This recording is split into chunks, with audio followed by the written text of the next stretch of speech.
आज हम पढ़ने लगे हैं problem on graphical representation of motion. Problem क्या है, उसकी स्टेटमेंट क्या है, पढ़ते हैं, समझते हैं और सॉल्व करते हैं। Examine distance time graph of a motorcyclist as shown. What does this graph tell us about the speed of motorcyclist? Also plot the speed time graph. सवाल ये कि ये एक डिस्टेंस टाइम ग्राफ इन्होंने हमें दिखाया हुआ है कि इसको एग्जामिन करें, इसको चेक करें, इसको एनालाइज करें और बताएं कि भाई इस ग्राफ से आपको इस मोटरसाइकिल की, ऐसा में मोटरसाइकिल वाले की एक ग्राफ है, इससे आपको उसकी स्पीड के बारे में क्या पता चल रहा है। और उस स्पीड के बारे में जब आपको पता चल जाएगा तो फिर आप उसी स्पीड के लिहाज से या स्पीड को देख के मद्देनज़र रखते हुए स्पीड टाइम ग्राफ बनाएं। अगर आप देखें तो ये कह रहा है ये डिस्टेंस टाइम ग्राफ है। डिस्टेंस टाइम ग्राफ मतलब जिसमें वर्टिकल एक्सिस पे यानी ये वाले जो वाई एक्सिस होता है इसके ऊपर डिस्टेंस को प्लॉट किया जाता है। तो ये जो एस आपको नज़र आ रहा है ये क्या है, ये असल में है डिस्टेंस। जबकि एम क्या है, मीटर यानी डिस्टेंस का यूनिट। जबकि यहाँ पर टी आपको नज़र आ रहा है ये असल में टाइम है और टाइम का यूनिट सेकेंड। तो ये एक डिस्टेंस टाइम ग्राफ है और ये एक स्ट्रेट लाइन आपको नज़र आ रही है। अब इसमें हमने ग्राफ को एनालाइज करके उसके लिहाज से फिर हमने स्पीड की वैल्यू भी बतानी है और बताना भी है स्पीड के बारे में और फिर दोबारा ग्राफ बनाना है। तो इसका मतलब ये एक ऐसा प्रॉब्लम है जिसके अंदर ग्राफ्स इन्वॉल्व है, यानी एक ग्राफिकल प्रॉब्लम है जिसको हमने देखना है। अब अगर आप इस ग्राफ को देखें तो इस ग्राफ के अंदर आप हर एक एनालाइज करने का तरीका क्या होता है। देखें, अगर आपको कोई भी ग्राफ दे दिया जाए तो उसका तरीका क्या होता है कि आपने एक चीज़ को कांस्टेंट रख के बाकी दूसरी चीज़ को एनालाइज करना है या देखना है कि उसके साथ क्या हो रहा है। मिसाल के तौर पे मैं यहाँ पर 1 सेकेंड टाइम लेता हूँ और 1 सेकेंड टाइम के लिहाज से मैं एक लाइन इस तरह ड्रॉ करता हूँ, ठीक है। और उस लाइन के लिहाज से फिर मैं इधर इस चीज़ को देखता हूँ। अब मैं 1 सेकेंड और लेता हूँ, यानी एक एक सेकेंड का मैंने गैप चेक करना है और देखना है कि एक एक सेकेंड बाद डिस्टेंस के साथ क्या हो रहा है। इसी तरह 1 सेकेंड बाद यानी 2 सेकेंड तक मैं देखना है तो वो ये कुछ हुआ, ठीक है। फिर इसी तरह 3 सेकंड के बाद देखना है तो ये कुछ हुआ और अब चौथे सेकंड के बाद देखना है और ये हुआ, ठीक है। मैं वैसे ड्रॉ कर रहा हूँ। अब मैंने ये जब ड्रॉ किया तो आप देखें कि 1 सेकंड जब गुजरा तो तकरीबन यहाँ से, बल्कि यहाँ से यहाँ तक 1 सेकंड गुजरा तो तकरीबन ये 7 या 8 या 8 या 9 करके कोई ना कोई मीटर में फासला तय हुआ था। 2 मीटर के बाद अगर आप देखें तो ये तकरीबन 15-16 तक हुआ, यानी 8 मीटर। और फिर 3 सेकंड बाद देखें तो ये तकरीबन 24-25 या 24-23 के अराउंड है, ये तकरीबन ही 8 और हो गए। तो ये 8 8 और 8 यानी जितना जितना टाइम, एक जितना टाइम है और एक जितना फासला तय हो रहा है।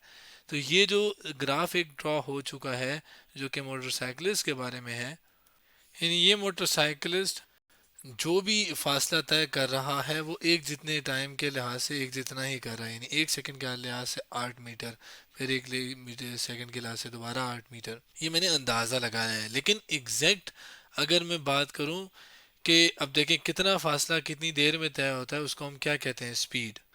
और उसका मैथमेटिकल फॉर्म क्या, उसकी मैथमेटिकल फॉर्म क्या होती है, डिस्टेंस डिवाइडेड बाय टाइम, ठीक है। कितना फासला कितनी देर में तय हुआ उसे हम कहते हैं स्पीड।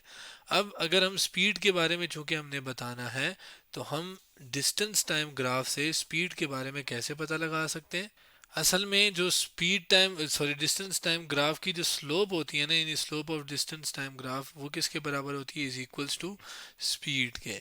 इसका मतलब है अगर मैं इस ग्राफ की स्लोप निकालूंगा तो ये हमारे पास क्या मुझे बता देगी, स्पीड के बारे में मुझे बता देगी। लेकिन अगर आप देखें तो ये ग्राफ बिल्कुल स्ट्रेट लाइन है, तो जब भी एक स्ट्रेट लाइन हो तो उसमें जो स्पीड है वो एक जितनी होती है, यानी कि वो ये एक यूनिफॉर्म स्पीड के लिए होता है। कब, जब ये आपके पास स्ट्रेट लाइन, क्या ग्राफ अगर स्ट्रेट लाइन हो तो आपके पास वो यूनिफॉर्म स्पीड को बताता है। ये बात हमने वैसे तो एनालाइज भी कर ली, एक जितना फासला एक जितने टाइम में तय हो रहा है तो इसका यही मतलब है ना कि स्पीड सेम है। और जब ऐसा हो कि एक जितना टाइम, एक जितने फासला तय हो रहा हो उस एक जितने टाइम में, तो स्ट्रेट लाइन ही आपके पास आती है। तो खैर ये आपके पास इन शॉर्ट मैं कह सकता हूँ कि स्ट्रेट लाइन से हम अंदाज़ा लगा सकते हैं कि ये यूनिफॉर्म स्पीड का ग्राफ है। अब वो स्पीड है कितनी उसके लिए हमें स्लोप लेनी पड़ेगी। अब स्लोप क्या होती है हमारे पास, सीधा उसका आसान तरीका क्या है कि स्लोप जो है वो हम निकाल सकते हैं, जो कि नेक्स्ट स्लाइड पे करते हैं।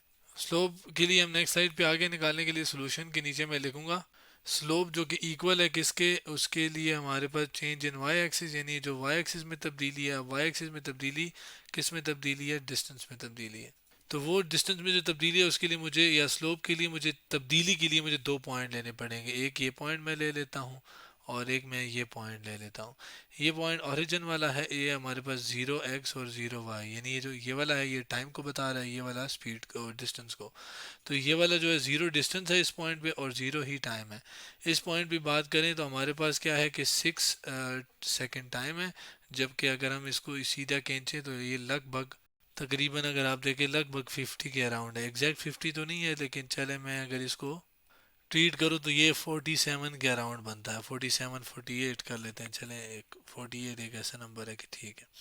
ठीक है, तो 48 कर लेते हैं 6 सेकंड बाद। अगर एग्जैक्ट नीचे आऊँ तो यहाँ पर भी चलें, ये 6 सेकंड तो यहाँ पर भी नहीं बनता, ये तो थोड़े से ज़्यादा है।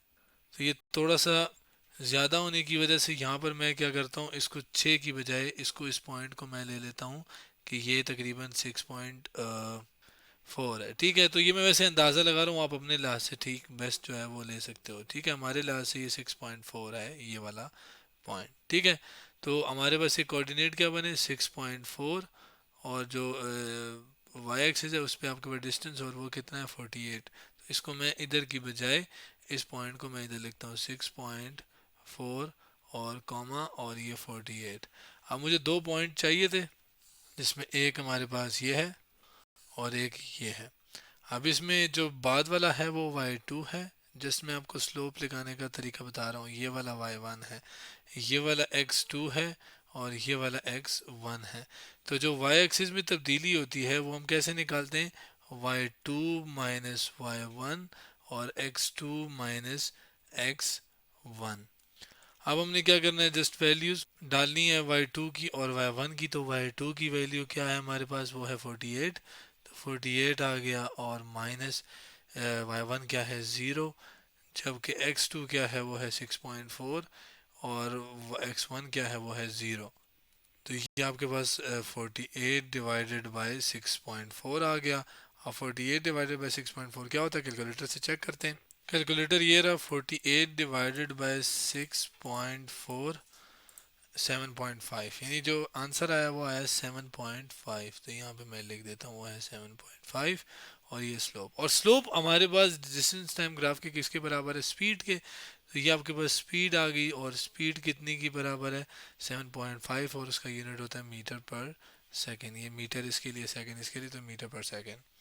तो ये मैंने एक प्रॉपर तरीका किया आपको इस ग्राफ का इस्तेमाल करके, कैसे स्पीड, पहले तो स्लोप क्या है वो यूनिफॉर्म है, किस तरीके से है स्पीड वगैरह, और जो स्पीड है वो उसकी वैल्यू क्या है वो ये है। यानी आपके पास इस स्पीड के साथ वो मोटरसाइकिल वाला बंदा जा रहा था, और ये स्पीड दोबारा से मैं बता दूं कि ये क्या थी, यूनिफॉर्म थी। और यूनिफॉर्म स्पीड के लिए अब हमने क्या करना है कि हमने किधर गया, speed also plot speed time graph बनाना है। अब हम जो स्पीड टाइम ग्राफ बनाना था, स्पीड टाइम ग्राफ में जो स्पीड है वो वर्टिकल और टाइम जो है वो हॉरिजॉन्टल एक्सिस पे प्लॉट की जाती है, लेकिन अब ज़ाहिर है इस तरह का ग्राफ नहीं आएगा। इसको मैं यहाँ से हटा देता हूँ, अब ज़ाहिर ग्राफ डिफरेंट आएगा। कैसे आएगा, उसके लिए हम एक काम करते हैं कि हमें एक पता होना चाहिए कि स्पीड टाइम में स्पीड की वैल्यू क्या है। और हमने जब वैल्यूज़ निकाली थी तो वो क्या थी, वो 7.5 थी। 7.5 का मतलब कि अगर ये 10 है और ये यहाँ तक 5 है, तो ये 5 का आधा 7.5 होता है। तो यानी ये वाला जो पॉइंट है ये क्या है, ये 7.5, 7.5 मीटर। और यूनिफॉर्म स्पीड है, यूनिफॉर्म स्पीड का मतलब एक जितनी, यानी कि आपके पास 1 सेकंड के बाद भी इसको मैं, 1 सेकंड के बाद भी इतनी ही स्पीड है, 2 सेकंड के बाद भी इतनी ही स्पीड है, 3 सेकंड के बाद भी इतनी ही स्पीड है, और 4 सेकंड के बाद भी इतनी ही स्पीड है, और फिर लास्ट में भी इतनी ही स्पीड है, और लास्ट में भी इतनी। यानी कि ये इस तरीके से एक ग्राफ बनेगा, बिल्कुल एक स्ट्रेट लाइन यूं करके। ठीक है, तो ये ग्राफ जो कि पैरेलल है टाइम एक्सिस के, ये हमें किसके बारे में बता रहा है, यूनिफॉर्म स्पीड के बारे में। लेकिन याद रखिएगा ये स्पीड टाइम ग्राफ है, जबकि यही यूनिफॉर्म स्पीड अगर मैं डिस्टेंस टाइम ग्राफ में मैंने देखी थी तो वो ये इस तरह की एक लाइन आ रही थी। और वही uniform speed speed time graph में सब पैरेलल टू टाइम एक्सिस, यानी टाइम एक्सिस के बिल्कुल पैरेलल है, ना इधर खींचूं तो ये और टाइम एक्सिस यानी टाइम वाली लाइन और ये वाली लाइन कभी मिलेंगे नहीं, ऐसी लाइंस को पैरेलल लाइंस कहते हैं। तो ये दोनों एक दूसरे के क्या है, ये लाइन पैरेलल है। तो ये था हमारे पास क्वेश्चन जो प्रॉब्लम ग्राफिकल था। इसमें हमने पहले एक ग्राफ को एनालाइज करके एक वैल्यू निकाली स्लोप का इस्तेमाल करके, और फिर उसी का इस्तेमाल करके वैल्यू निकाल के हमने स्पीड टाइम ग्राफ बनाया। तो आज हमने क्या किया, problem on graphical representation of motion के बारे में पढ़ा।